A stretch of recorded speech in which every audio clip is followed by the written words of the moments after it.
Muchas gracias por continuar con nosotros. Como advertíamos, ya se encuentra en los estudios de Teleuniverso Canal 29 nuestra invitada de esta noche. La entrevistada es la doctora Genara Margarita Santana Chalas. Ella es médico especialista en infectología pediátrica y tiene su estudio profesional acá en Santiago de los Caballeros en la Clínica Unión Médica del Norte. Con ella nosotros vamos a sostener una entrevista y un conversatorio que pinta muy interesante, sobre todo para el momento que nosotros estamos viviendo. Buenas noches, doctora, bienvenida y qué bueno verle nuevamente. Muy buenas noches, el placer es mío estar aquí con ustedes. Muchas gracias, muchas gracias. Hay dengue. A un servidor, el dengue le ha picado al por mayor y detalle. Wow. A un servidor, esta enfermedad le ha picado de cerca. Un hijastra, un hermano actualmente tiene esta enfermedad. Cuéntenos, ¿cuál es la realidad acerca de esto? Sí, definitivamente en este año ha sido un año que las epidemias nos han dado fuertemente, tanto a nosotros como a los médicos, como a la población. El dengue, como ya bien sabemos, tiene un comportamiento que cada 3 años a 5 años aparecen epidemias fuertes. Sin temor a equivocarme, pienso que en este momento estamos viviendo la más fuerte de los últimos 20 años, porque tenemos bastantes casos, ya van más de 23,000 casos según la reporta Salud Pública. Ha habido varios fallecimientos, en fin, ha sido un año de mucho trabajo y que el dengue ha venido con una forma diferente. Hemos tenido casos muy particulares que uno jamás, si no pensara en la enfermedad, pensaría que es dengue, sin embargo se está presentando. Importante que la población esté alerta, que no se queden en la casa cuando tengan esa fiebre que es persistente. Pero también es importante que la población sepa que si le da esa fiebre que se supone puede ser dengue, no necesariamente el que vaya el primer día al médico se debe de tomar la decisión de ingreso. Es un paciente que hay que darle seguimiento y que se debe de llevar de sus médicos, de la orientación que le dé su médico, que nosotros como educadores en la salud y como que sabemos de la enfermedad, también tenemos que orientar a nuestros pacientes para que sepan cuáles son esos signos de alarma y que deben de hacerlo ir al médico. Doctora, en este momento vemos que la OMS dice que tenemos prácticamente una epidemia en cuanto a lo que es esta enfermedad. Pero le explotó en las manos a Salud Pública, no previeron consecuencias, o es que en este momento se durmieron en los laureles. Mira, lo que pasa es que el problema del dengue no solamente es de las autoridades. En el problema, claro, sin quitarle la responsabilidad y sin entender que ellos son los gestores de la salud y lo que deben de llevar la nota adelante en estas situaciones. Realmente se esperaba que este año iban a aumentar los casos porque teníamos 3 años que no veíamos grandes epidemias, que no habían grandes casos, grande tumulto de personas afectadas. En eso influyó quizá la pandemia, porque fue en el 2017 que tuvimos la última epidemia con números más altos que los años 2021 y 22. Pero lo que conocemos de la enfermedad sabemos que cada 3 a 4 años o 5 tenemos estas epidemias grandes, como las que tenemos en este momento. Doctora, 2 cosas breves de mi lado. Primero, una fiebre, uno entiende que es solamente cuando uno se pone caliente, cuando uno le pone la mano hacia el muchacho o a cualquier persona oye, está que quema, eso es un síntoma. No sé si hay otro para determinar cuándo hay una fiebre en el organismo que pueda ser indicativo de alguna situación. Y número 2, ¿cómo está la capacidad de los hospitales y la clínica, según la información de que usted tiene dominio, que nosotros no tenemos, sí, para atender estos casos que se presentan a diario? Sí, definitivamente estamos, si se quiere decir ya, aunque ya se está viendo una luz al final del túnel de que está bajando un poco, y eso tiene que ver con los cambios climáticos. Realmente ha sido un abarrotamiento muy fuerte que han tenido tanto los hospitales públicos como las clínicas. Porque también debemos decir que no solo hay dengue, hay muchos casos de influenza que no son raros para esta época también. También tenemos muchos casos de influenza y de infecciones de vías respiratorias que son propias de esta época. Entonces, lo que es un poquito más raro era que viéramos dengue ya a esta altura de juego. Ya en diciembre el dengue ya va declinando precisamente por ese cambio de la temperatura, que ya se pone más fría, lo que no favorece al mosquito transmisor de la enfermedad. Pero lamentablemente esto no solo lo estamos viendo en República Dominicana, sino que los cambios climáticos que se han producido están habiendo cambios con el comportamiento de estas enfermedades en toda Latinoamérica, e incluso ya Europa y Estados Unidos está hablando de dengue, causa que por su temperatura ellos no tenían, y ya se están hablando de casos a nivel de esos países.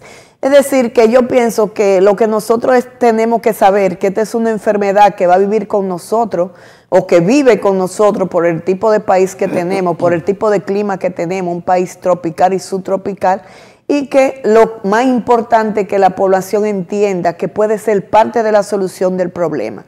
Porque aunque ya hoy se habla de una vacuna contra el dengue, ya una vacuna que se venía buscando desde hace muchos años. Yo recuerdo en un congreso internacional en el 2001 que participé, que se hablaba de la vacuna de dengue. Sin embargo, ahora nuevamente en un congreso internacional ya no hablan de una vacuna que va a ser más efectiva contra el dengue, y que muchos países ya incluso la están aplicando. Pero sigue siendo lo más importante eliminar criadero de mosquitos. Si no hay mosquito, no hay transmisión de la enfermedad, y por tanto no vamos a tener tantos casos de la enfermedad. Lo que pasa es que la gente también tiene que colaborar y poner de su parte en su casa y en los alrededores donde vive el mosquito transmisor del dengue. Fiebre, perdón, le pregunté algo sobre la fiebre. Con relación a la fiebre, mira, al tacto nosotros no podemos decir tiene fiebre. Debe tomarse la temperatura, principalmente la axilar, que es la que tomamos con más frecuencia. Bajo del brazo. Bajo el brazo. Sí. Y cuando hay de 38.5 ya podemos decir que es fiebre. Una cosa que tiene la fiebre del dengue, y lo digo públicamente para que las personas que nos están mirando estén conscientes de eso, es que la fiebre de estos virus, sobre todo del tipo dengue, es una fiebre muy persistente, que baja momentáneamente, pero sube rápidamente y puede llegar hasta 40 grados. Normalmente lo que veíamos era que a los 4 o 5 días cedía la fiebre. Sin embargo, ahora estamos viendo algo inusual, y es que estamos viendo pacientes hasta con 10, 7, 8, 9 y 10 días de fiebre. Estamos viendo pacientes que con las manifestaciones o los signos de alarma que se presentaban justamente cuando cae la fiebre a partir del 4º o 5º día, ya lo estamos viendo 7 y 8 días, y ahí es que comienza esa fase crítica de la enfermedad. Es decir, que son todas estas cosas que nosotros tenemos que tener pendiente y estar vigilante para que estos pacientes no se nos compliquen. Ya usted nos habló acerca de la fiebre. Sí. Evidentemente es uno de los principales síntomas Sí. que tiene la enfermedad. Sí. Pero ¿cuáles son? Porque la fiebre puede ser común con otro tipo de procesos. Sí. ¿Cuáles son otros síntomas con los cuales uno tenga que prender el bombillito rojo y decir, tengo que irme para el médico porque posiblemente sea Sí. dengue? En los pacientes adultos y pacientes o niños pediátricos ya de más de 2 años, es más fácil como llevar la situación. En el paciente pediátrico por debajo de los 2 años es más difícil. Pero una de las características que la madre debe de reconocer es que aquel niño que tiene fiebre y que se le quita la fiebre y no juega, y que le comienza a vomitar persistentemente, y que le duele la barriga o se le hincha la barriguita, debe de ir al médico de inmediato. Todavía hay personas que, a pesar de todo lo que hablamos de estos signos y síntomas que deben de hacerlo ir al médico, incluso lo que sugieren las autoridades en los spots que tienen por ahí, y todavía hay personas que se quedan con el niño en la casa. Y esos son los pacientes que nos llegan a nosotros a la clínica o al hospital complicados. Entonces, debemos de estar en alerta. Paciente que tiene fiebre, 72 horas de fiebre persistente, 4 días fiebre persistente, vaya al médico. Si el médico le dice, váyase a la casa porque el niño tiene sus signos vitales normales, porque está hidratado, porque está orinando, váyase tranquila.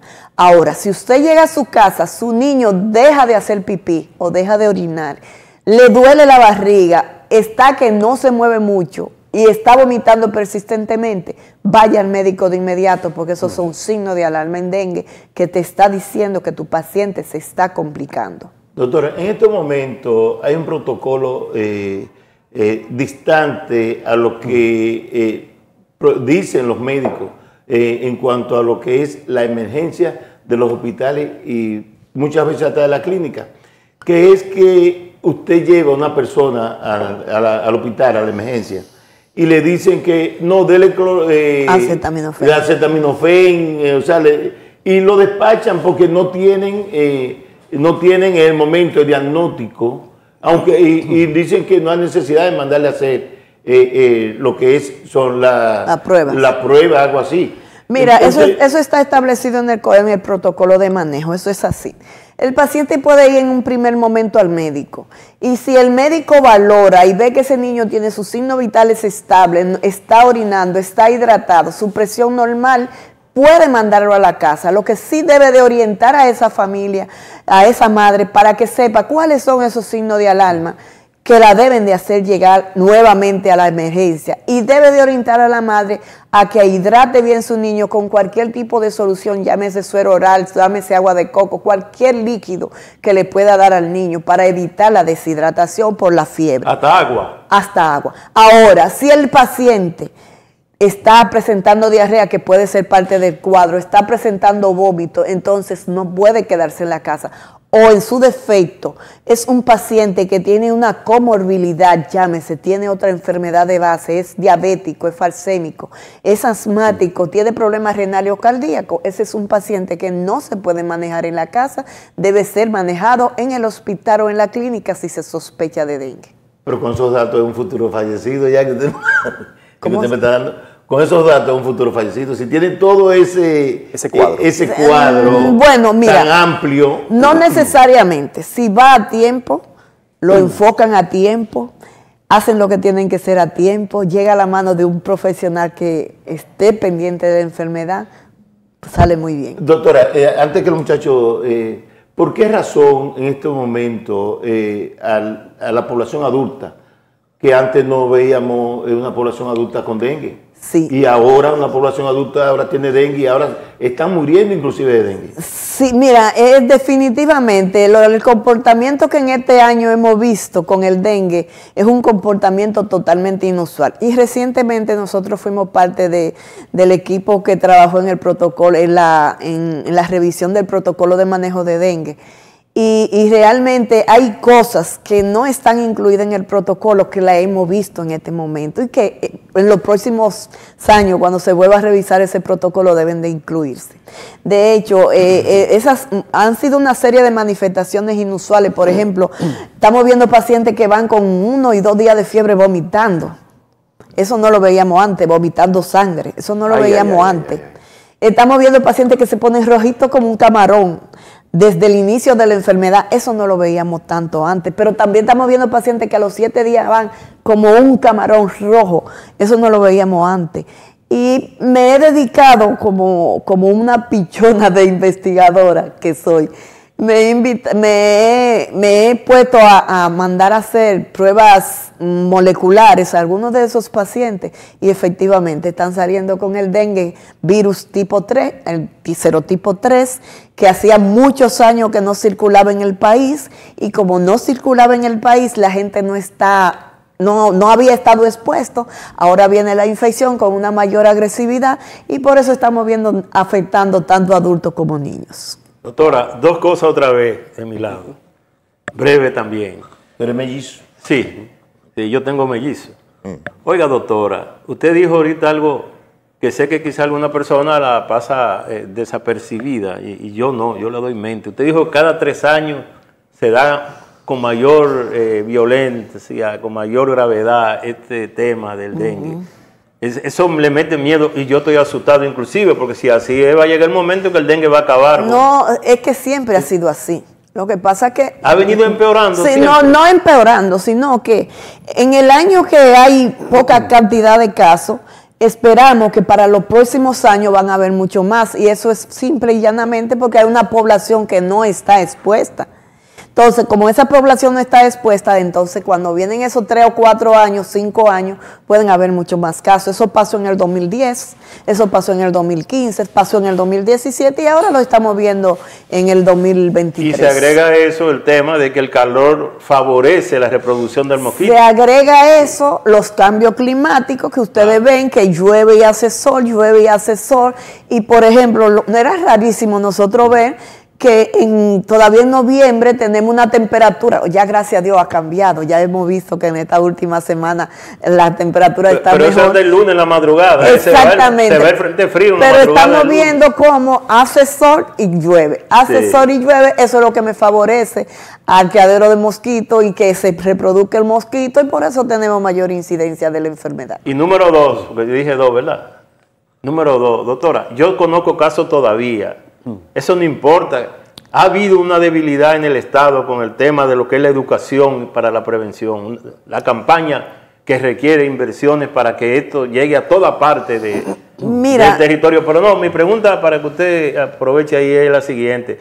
Yo conozco casos de personas en algunas zonas rurales, por ejemplo de Villa Altagracia, donde yo soy, que todavía le dan el ají morrón sancochado con guayaba madura. Y la sopa de paloma. Y no, en el caso que yo conozco, el ají morrón son más pobres, porque lo de la paloma también tiene cierta... Okay. Dígame, ¿qué usted le aconseja? Mira, definitivamente ha habido, y eso no es raro, porque prevención para la salud es sinónimo de atención primaria.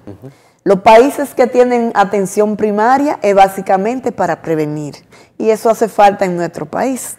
Es uno de los anhelos que muchos tenemos y que esperamos que en un momento dado llegue. Y quizás es uno de los motivos por los cuales cuando nos invitan a estos escenarios, nosotros, aún en el cansancio que tengamos, aún en el agotamiento del día. Y aún lo repentino que pueda ser. Nosotros realmente tratamos de venir porque creemos que con lo poco conocimiento que tenemos podemos contribuir. Mira, con eso del ají morrón, es algo muy, muy dramático que lo vivimos a diario. Nosotros no decimos no se lo den, pero sí es una condición que a veces lo que hace es confundirnos, porque se lo pueden dar porque es líquido, y si es líquido es importante, pero que resulta que a veces el ají morrón, la guayaba irritan el estómago y eso le puede producir más vómito, y entonces mejor preferimos que no se la den. Pero es algo líquido que no nos oponemos a que se le den. Lo más importante que la persona tiene que saber es: la plaqueta en el dengue no bajan por problema de la médula espinal, que es quien la produce.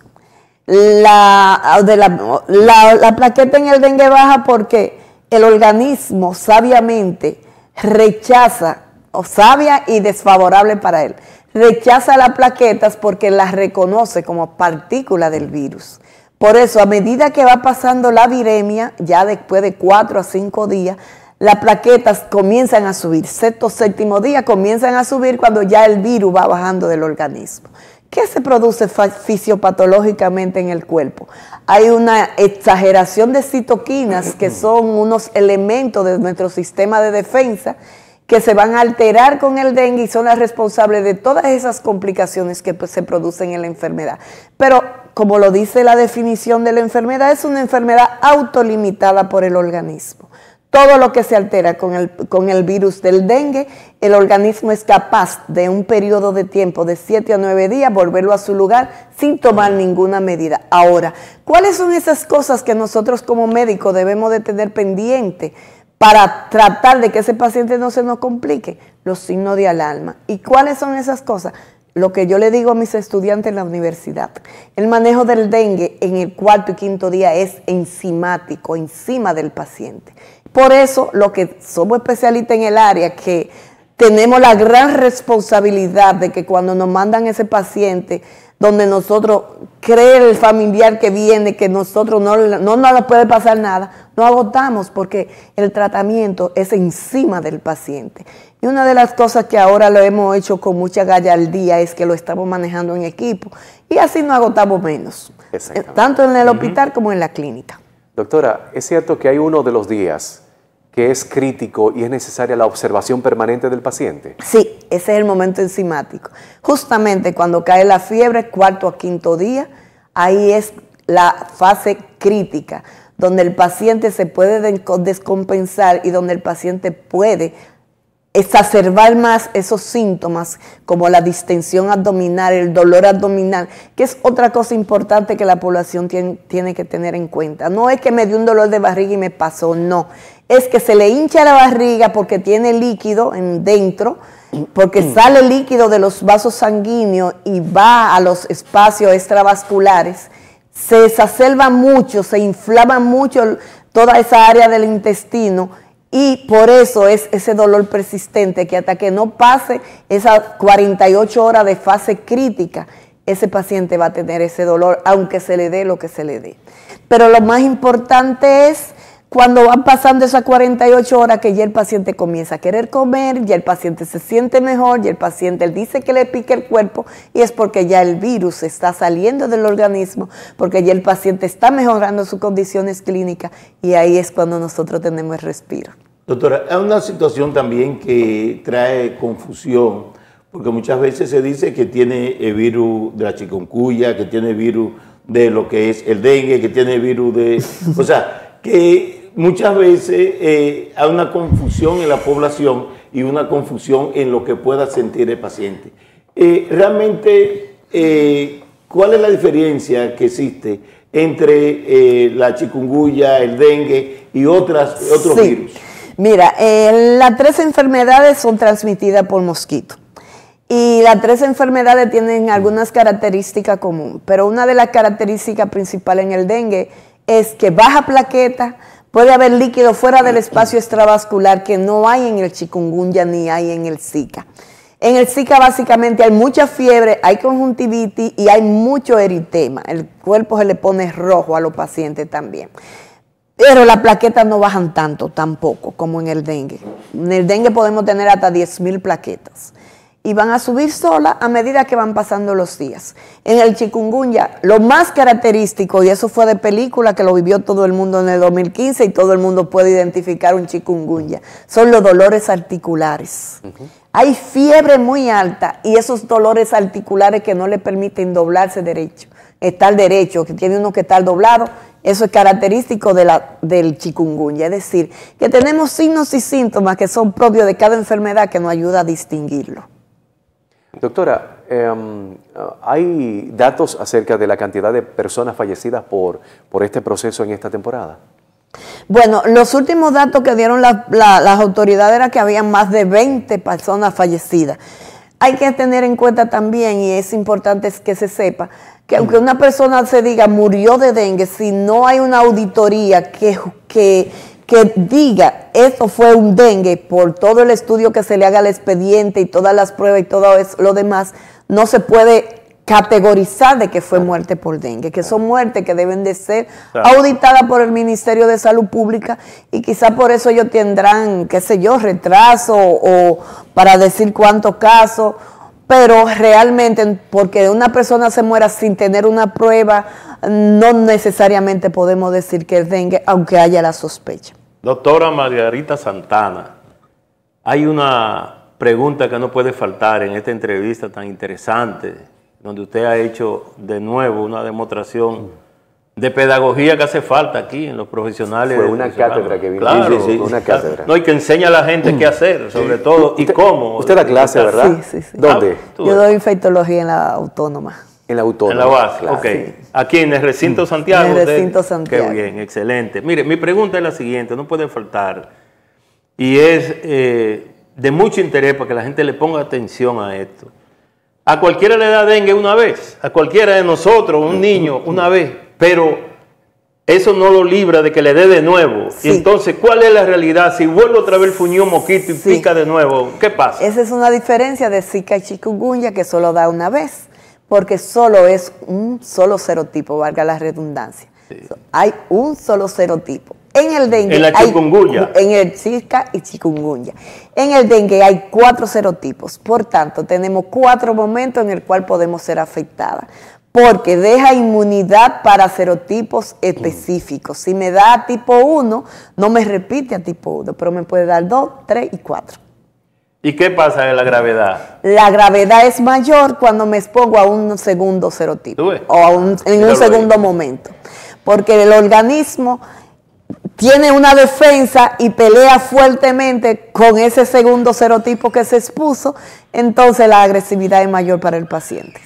Pero ¿qué podemos también hablar sobre lo que es la influenza? Sí. Porque es que en este momento también alguien tiene gripe o tiene situaciones gripales. Mira, la influenza es mejor todavía. ¿Qué mejor? Aunque en Estados Unidos, por ejemplo, que es mejor, doctora? Déjame explicarte porque es mejor.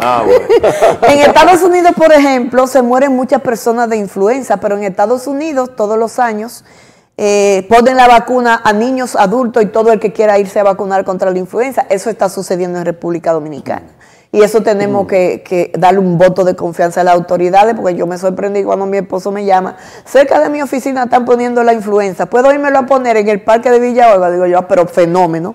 Y mi hija y mi esposo se la pusieron en el parque de Villa Olga de forma gratuita, que la están poniendo a todo el mundo. Excelente. Eso es importantísimo. Porque ¿qué pasa con los virus respiratorios? Los virus respiratorios generalmente les gusta la temperatura fría.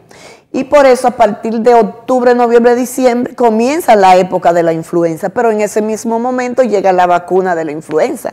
Entonces, lo que estamos vacunados, por ejemplo, yo soy testigo de que a mí me dio influenza, yo duré una semana acostada en mi casa con los dolores terribles por una influenza. Entonces, ¿qué pasó conmigo? Yo me descuidé y mis vacunas del otro año, a fin de año, yo dejé de ponérmela. ¿Por qué se me pasó? No me la puse, que todos los años me la pongo, me dio fuerte. Pero si tengo una vacuna, me da la forma más leve. Entonces, si no le están poniendo gratis, si se la ponen a los niños, si se la ponen a los ancianos, ¿por qué no buscar la vacuna para evitar la enfermedad? Efectivamente, hay que hacer diagnóstico diferencial de la influenza con el dengue, porque tienen sintomatologías muy similares, pero en la influenza hay la característica de que hay síntomas respiratorios y muchas veces puede haber diarrea también, que no es muy frecuente en el dengue, y por eso nosotros hacemos diagnóstico diferencial. Lo más importante que nosotros como médicos debemos de tener en cuenta es siempre los diagnósticos diferenciales para evitar que nuestros pacientes se nos compliquen. Excelente. O sea, usted recibe muchos pacientes en el día, me imagino, porque una profesional de su calibre, como dicen en el barrio del medio, estoy seguro que tiene muchos clientes. La cantidad de personas que están llegando a las clínicas, la cantidad de personas que están llegando a los hospitales y que muchas veces la información le manifiesta de que ha bajado, Y le escuché decir al principio de la entrevista que usted manifestó que ha bajado un poco. Sí. Pero no se nota con la cantidad de personas que están llegando. Lo que pasa es que la gente no se está quedando en la casa. Le da fiebre, de inmediatamente está yendo a la emergencia. ¿Por el temor? Y por el temor. Y una cosa importante, van a la emergencia y muchos no van a los consultorios. Se creen que la emergencia es más fácil y eso lo entendemos, pero no necesariamente. Entonces, por eso se llenan las emergencias. Y vuelvo y te reitero, no solo tenemos dengue, tenemos aumento de los virus respiratorios, sobre todo influenza, pero también tenemos el virus sincitial respiratorio que me afecta a los niños más pequeños. Entonces, se llena la capacidad porque tenemos 3 virus circulando. Es que este ha sido un año muy desfavorable y favorable para los virus. Entonces, eso ha hecho que los hospitales, las clínicas estén abarrotadas en todo el país, porque no es solo en Santiago, en todo el país, pero creo que estamos dando capacidad de respuesta. Doctora, tenemos de repente una sospecha, fiebre, bajo las características que usted mencionó, y un cuadro parecido a eso. Hay una sospecha de que hay dengue. ¿Cuáles son los medicamentos que hay que evitar, que son contraindicados con respecto al proceso viral? Sí, importante. Todo medicamento que me baje plaqueta, como la aspirina, no lo podemos usar, ni los AINE no lo podemos usar. Ni los AINE, medicamentos que se usan para la fiebre. No lo podemos usar porque me bajan plaquetas. Y si el virus me baja plaqueta y yo doy un medicamento que me baja plaqueta, entonces podemos complicar la situación. Por eso lo más recomendable es que la población no se automedique en ese primer momento, que con ese cuadro clínico va a su médico, se deje llevar de su médico y use lo que su médico le indique. Porque también decimos que el acetaminofén es lo que vamos a dar para bajar la fiebre, pero si la damos de forma abusiva, también producimos otro daño porque es tóxico. Claro. Entonces, el médico quien debe dosificar según el peso de su hijo la cantidad de acetaminofén que le va a dar cada 6 a 8 horas. Y si le da antes de esas 6 horas la fiebre, bañarlo, no importa, nada va a pasar. Y si es un adulto, no debe de tomar más de 2 gramos diarios de acetaminofén porque puede ser hepatotóxico. Hepatotóxico quiere decir que puede dañar el riñón. El hígado. El hígado, sí. Sí. Correcto. Doctora, nosotros agradecidos y complacidos con su presencia en este programa. Gracias. Siempre que uno le convoca, usted dice presente y acude. Así es que muchísimas gracias por esa generosidad de su parte de estar aquí y compartir con nosotros no solamente el conocimiento, sino la experiencia que usted tiene, que también es maravilloso. Gracias. Muchísimas gracias. Gracias a ustedes. Está en la Clínica Unión Médica del Norte. En la Torre B, consultorio 215. A partir de las 3 de la tarde. De las 3 de la tarde. ¿Y en la mañana? En la mañana estoy en el Hospital Arturo Grullón. Excelente. Sí. ¿Hay algún medio de contacto con usted? ¿Redes sociales, número de teléfono? Sí, estoy como dra.genaramargaritasantana.com. Ahí estamos, en Instagram y Facebook. Excelente. Muchísimas gracias a la doctora Margarita Santana, médico especialista en infectología. Ella ha compartido su experiencia con nosotros en este programa y nosotros agradecidos con ella. Muchísimas gracias. Nos vamos a un corte para publicidad y regresamos en breve.